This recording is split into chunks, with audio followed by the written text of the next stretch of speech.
صبحونم هم خوردم. پاشیم بریم باشگاه.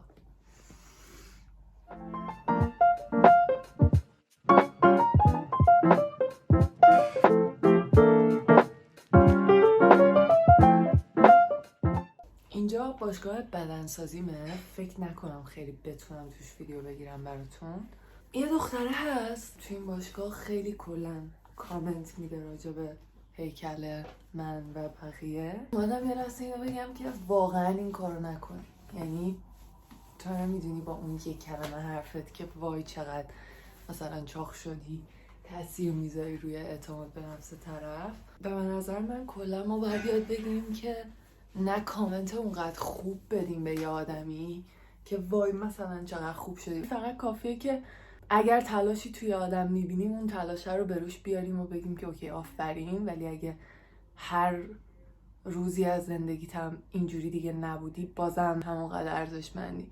کامنت منفی هم که واقعا هیچ ایده‌ای ندارم که یه آدم تو ذهنش چی میگذره که میاد به یکی میگه مثلا وای چقدر بد شدی چقدر چاق شدی.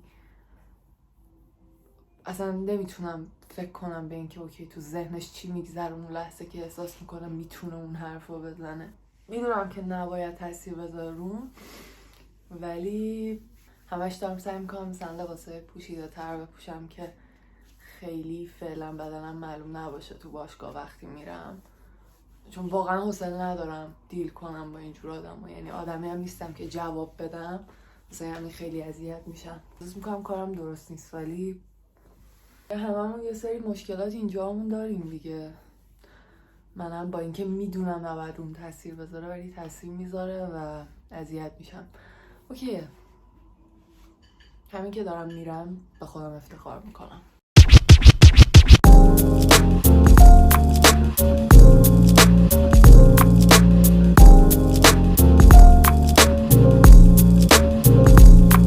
بریم که خیلی دیر شد.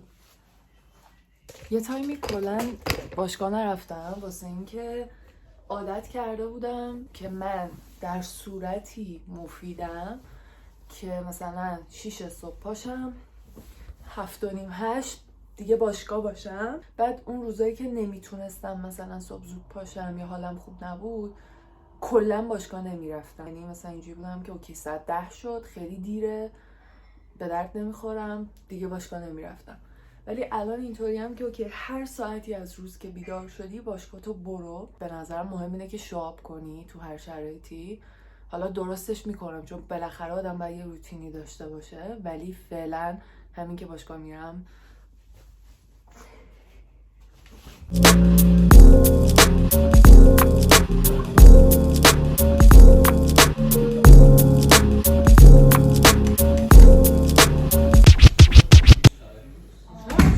باشگاه کجا؟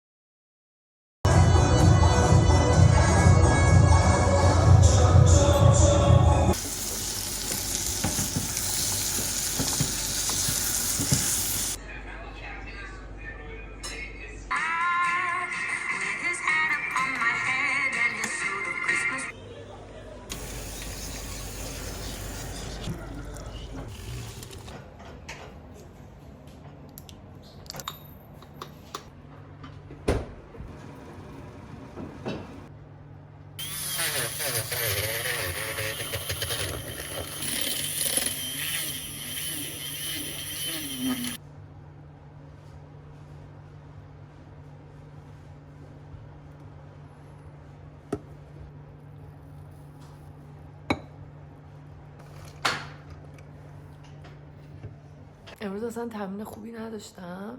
من فکر می‌کردم فقط منم، ولی کلا همه دوستام و بچه‌های اونجا هم به خاطر این آلودگی خیلی پایین بودن و کلا همش حوصله نداره هیچکی به نظرم.